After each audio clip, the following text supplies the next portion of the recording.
US re-ups its season tickets to the gun show. And say what you like about Thatcher, Andy, at least she got things done, even if in many cases you'd rather she'd been significantly less effective. In the US, the gun debate has been going on for years, but particularly intensely since the tragedy at Sandy Hook, where innocent children were gunned down in a horrific mass shooting. And in the immediate aftermath, politicians lined up to say something must be done, and never again. Only for the gun legislation to get gunned down this week in a hail of self-serving cowardice bullets. And I've spent the last few weeks putting together a few pieces on gun control, the first of which I think went out yesterday. So I've been looking at almost nothing else other than gun control over the last 21 days or so. And I've got to say, this is possibly the single most pathetic piece of politics I've ever seen. And I've seen some pretty dispiriting things in my time on this earth. Essentially, America has once again successfully protected itself from any government attempt to protect it. It's f***ing pathetic. A lot of American politicians make excuses over their abject failure to stand up to gun lobbyists in the interest of the greater good, saying that taking on gun lobbies is political suicide. But here's the thing, Andy. A lot of things seem like suicide, like, eating a Japanese bluefish, doing a bungee jump, or, choking yourself while masturbating. But once you do them, they turn out to be a real thrill, not to mention profoundly worthwhile. The Senate had previously announced that they would officially consider the possibility of thinking about voting on heavily watered-down gun regulation. And then, like any fine butcher, set about cutting the most desirable parts right off the bone.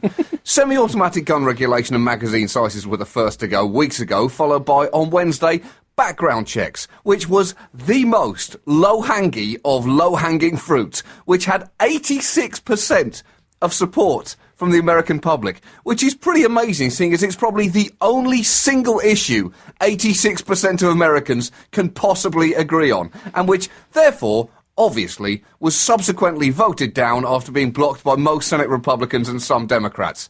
Background checks failed by being voted for in favour 54 to 46, but just falling short of the 60-vote majority necessary. So it managed to fail while the majority of the country and the majority of the Senate votes were in favour of it, which is the clusterfuck to end all clusterfucks, Andy. Isn't democracy fun?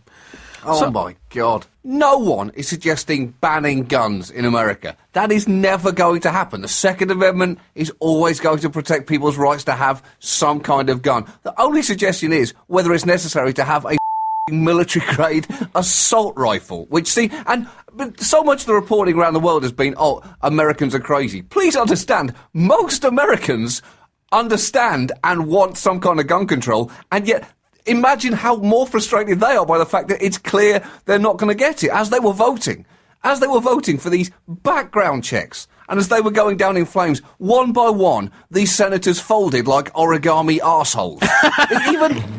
even Democratic senators, Mark Begich of Alaska, Max Baucus of Montana, Heidi Heitkamp of North Dakota, and Mark Pryor of Arkansas voted against the measure. Coincidentally, Andy, Begich, Baucus and Pryor are all seeking re-election next year. I'm sure that is not remotely connected to their self-serving vote, and the best reaction of all of this came immediately after the vote in the Senate when Patricia Mainch, who's a survivor of the 2011 Arizona shooting that killed 6 people and severely injured Gabby Giffords, shouted, "Shame on you," from the Senate gallery.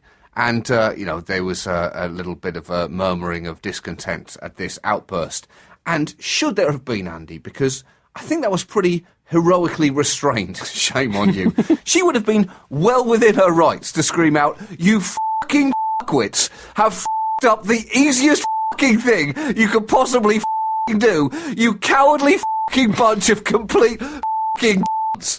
I literally think that description of them, Andy, would hold up in court.